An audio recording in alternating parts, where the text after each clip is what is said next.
अगर आप घर पर इस तरह के कद्दू ग्रो करना चाहते हैं तो ये वीडियो एंड तक देखें। मुकम्मल डिटेल और तफसील दूंगा कि किस तरह आप अपने घर पर फुली ऑर्गेनिक तरीके से इस तरह के सेहतमंद कद्दू ग्रो कर सकते हैं।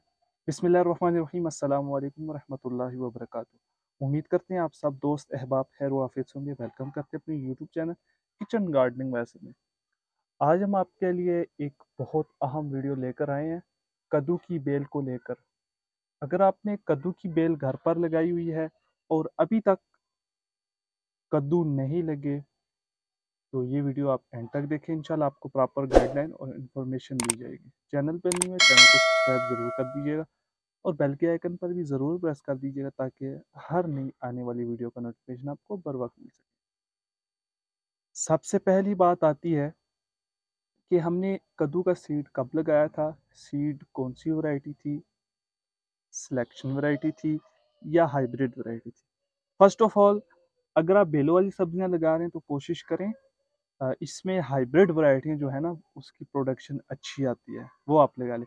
ये मेरे पास नोबल कद्दू आता है हाइब्रिड F1 का, ठीक है। इसके मेरे पास सीड भी अवेलेबल होते हैं और मैं खुद भी सेल करता हूँ और उसी के साथ साथ हम अपने किचन गार्डन में भी अपने सीड ग्रो करते हैं। अल्हम्दुलिल्लाह रिजल्ट आप सबके सामने बिल्कुल साफ, ये देखें। क्योंकि इसके ऊपर मैंने जो प्लास्टिक से मैंने कवर किया था इसको, ठीक है, तो जिसकी वजह से ये फ्रूट फ्लाई के अटैक की वजह से बच गया है, ठीक है। तो वो मैं इंशाल्लाह आपको आगे वीडियो में बताऊंगा किस तरह से आपने इसको बचाना है फ्रूट फ्लाई से। फर्स्ट ऑफ ऑल, सीड हमने इसका अप्रैल में लगाया था, ठीक है, नोबल F1 कद्दू का, ठीक है। 25 से 30 दिन के अंदर पनीरी रेडी हुई थी इसकी, ठीक है। और उसके बाद पनीरी रेडी होने के बाद हमने इस बड़े ग्रो बैग में हमने इसको लगाया था, ठीक है। और इसमें हमारी कद्दू की बेल और एक करेले की बेल लगी हुई है, ठीक है। इसमें काफ़ी सारी मिट्टी आ जाती है। फुल साइज ग्रो बैग है, 36 इसका डाया है और 8-10 इंच इसका डेप्थ है, ठीक है। तो इसमें काफ़ी सारी मिट्टी आ जाती है जिसकी वजह से जो हमारी कद्दू की बेल है वो आप देख रहे होंगे कितनी ज़बरदस्त किस्म की ग्रो हुई है।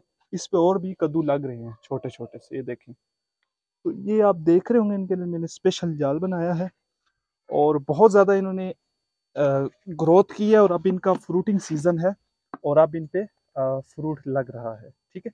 यानी कि अप्रैल में हमने इसकी सीडलिंग और पनीरी हमारी 25 अप्रैल को शिफ्ट हुई थी और उसके बाद मई, जून, जुलाई और आज अगस्त, यानी कि आप समझ लें इसको हमने लगाए हुए हमारे 4.5 महीने हो गए। उसके बाद ये हमारा पहला फ्रूट है, ठीक है। काफ़ी इंतज़ार हुआ क्योंकि ये बेल इस तरह से थी कि बहुत ज़्यादा पहले फैली है, उसके बाद अब फ्रूटिंग पे आई है, ठीक है। तो माशाल्लाह से आप साइज़ चेक करें इसका, ठीक है। तो बड़ा ज़बरदस्त इसने साइज़ दिया है, ठीक है। और फ्रूटिंग 4-4.5 महीने बाद इनको हुई है, ठीक है। और बहुत अच्छी इन्होंने ग्रोथ की है, लेकिन फ्रूटिंग लेट की है। दूसरा जो पॉइंट है कि हमने इसको फुल धूप में रखा हुआ है, ठीक है। यहाँ पे फुल डे की धूप आती है, ठीक है। यहाँ पर फुल डे की धूप आती है, इसको पूरे दिन की अच्छी धूप मिल जाती है जिसकी वजह से इन्होंने ग्रोथ बहुत अच्छी की है, ठीक है। फुल सनलाइट आपने देनी। तीसरी चीज़, पानी। पानी आपने जैसे ही मिट्टी थोड़ी सी खुश्क होगी आपने पानी लगा देना है, ठीक है। मिट्टी खुश्क होने पे आपने अच्छे से पानी लगा देना है, ठीक है। चौथी चीज़ जी, खाद हमने कौन कौन सी दी है। मेरे चैनल पे काफ़ी सारी वीडियोस मौजूद है। बनाना पील, अनियन पील, उसी के साथ साथ गोबर खाद और वर्मी कंपोस्ट, काफ़ी सारी इस पे फर्टिलाइज़र पे मेरी वीडियोस मौजूद हैं, वो आप देख सकते हैं। हमने वही सारी फर्टिलाइज़र दी हैं इसको, ऑर्गेनिक तरीके से इसको हमने ग्रो किया है, ठीक है। फर्टिलाइज़र्स जितने भी हैं वो मेरे चैनल के डिस्क्रिप्शन में मौजूद है। एक लातादाद उसकी जो है वो एक लिस्ट है, डिस्क्रिप्शन में लिंक्स दिए होंगे, उस पर आप देख सकते हैं। और इनकी ग्रोथ भी देख सकते हैं, कितनी वो लश ग्रीन ग्रोथ। और कद्दू बड़ी ज़बरदस्त जो है वो ग्रोथ कर रहे हैं, और छोटे छोटे माशाल्लाह से अभी मैंने देखा है कि 4-5 तो सामने नज़र आए हैं। तो बाकी भी लग रहे हैं, काफ़ी सारा फ्रूट लग रहा है अल्हम्दुलिल्लाह, अल्लाह पाक का बड़ा फजल है। तो साथ साथ जो है वो अब बाकी हार्वेस्ट होता रहेगा। तो इस तरह से आप अपने घर पर कद्दू ग्रो कर सकते हैं। ठीक है। अगर कीड़े का हमला हो जाए तो उस पर मेरे काफ़ी सारी वीडियोस मौजूद है। नीम ऑयल का स्प्रे कर सकते हैं। इसके अलावा आप बेकिंग सोडा प्लस नीम ऑयल प्लस सोपी वाटर का स्प्रे कर सकते हैं। काफ़ी सारी वीडियोस मेरे चैनल पे मौजूद है, डिस्क्रिप्शन में लिंक है, एक लातादाद लिस्ट है, वो आप देख लीजिएगा।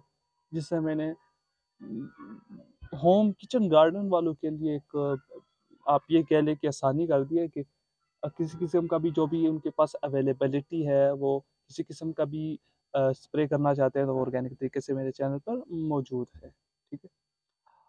अब बात आती है कि फ्रूट फ्लाई और हमारा फल गल जाता है, सड़ जाता है, ख़त्म हो जाता है, उसकी क्या वजूहत होती हैं?